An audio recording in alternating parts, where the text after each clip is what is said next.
नमस्कार दोस्तों, हरियाणा फतेहाबाद जिले से बहुत बड़ी खबर।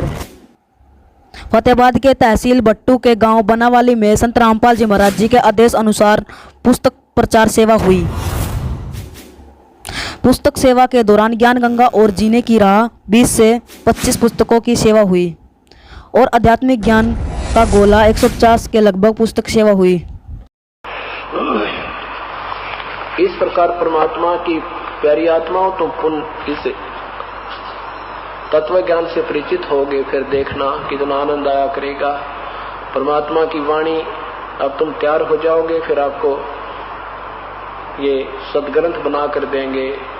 क्या देखा सबकी दृष्टि गई तो वो कबीर परमात्मा मुनिंदर साहब आते नजर आ रहे हैं, उन्हीं की तरफ आ रहे हैं। सतगुरु के ने नल नील ने कहा कि मेरे गुरुदेव आगे, मेरे गुरुदेव आगे, अब तो कहना ही क्या है, तो सब कुछ ठीक हो जाएगा। वो देखो सामने आगे, सबकी दृष्टि गई तो वो परम पिता आने लग रहे हैं। कभी मन चाहता है तो पढ़ ली। नल नील ने चरणों में दंडोत प्रणाम किया, नहीं तो ये केवल श्री राम ने नमस्कार किया फिर 4 बात याद कर लो और कहा कि हे मुनिंदर जी, हे महर्षि जी, 10 आपके शिष्यों के हाथ में आज अब हमने हर पत्थर तराने वाली शक्ति नहीं रही, मैं बहुत दुखी हूँ। गहराई से तो मुनिंदर जी ने कहा कि अब इनके हाथों में वो शक्ति रहेगी ही नहीं, इन्होंने गलती करती, अभिमानी बन गए।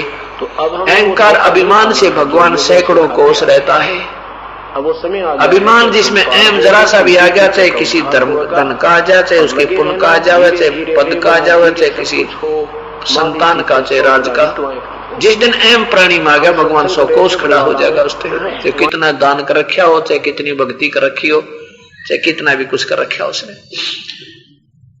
तो यहाँ कबीर परमात्मा कहते हैं कि जैसे माता गर्भ को राखे यत्न बना और ठेस लगे तो क्षीण हो जाती, ऐसे भक्ति जा कि हमने नाम लेने के बाद इतना सावधान होना चाहिए जैसे किसी बहन को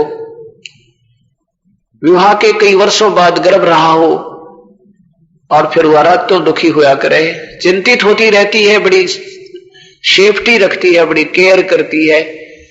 जब करवट बदलती है तो भी सोचती है परमात्मा कहीं मेरे बालक का दबाव ना आ जाए, गिर ना जा, खराब ना हो जाए मेरा बच्चा।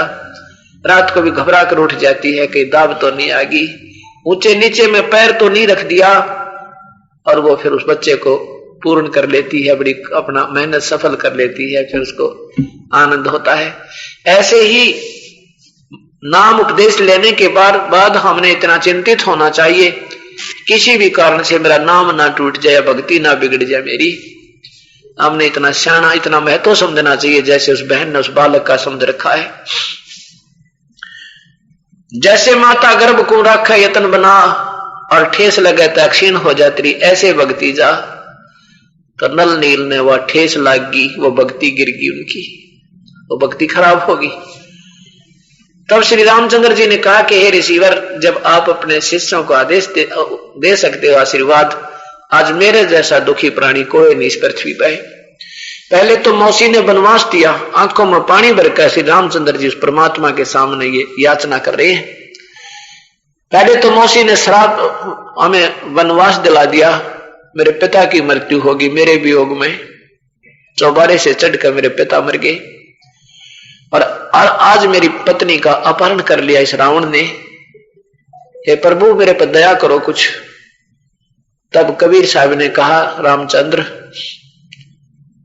श्री राम तू चिंता ना करे, क्योंकि ये हम सभी उस परम पिता के पुत्र हैं, चाहे कोई आज राम बना है, चाहे कृष्ण बना, चाहे ब्रह्मा बना, चाहे महेश या विष्णु, चाहे कोई या राजा बना, चाहे रंक, ये प्यारी आत्मा तो उसी की, हम सब पर हम न ज्ञान को ना ये सारी बात का।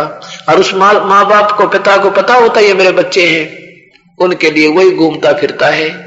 कहते पहुंचूंगा छनेक में जन अपने के काज, हरना कुछ जो मार दूं मैं नरसिंह दरनो साज। तो मुनिंदर जी ने कहा कि अब इनके हाथों में तो शक्ति नहीं आ सकती, ये तो गई खत्म काम तय।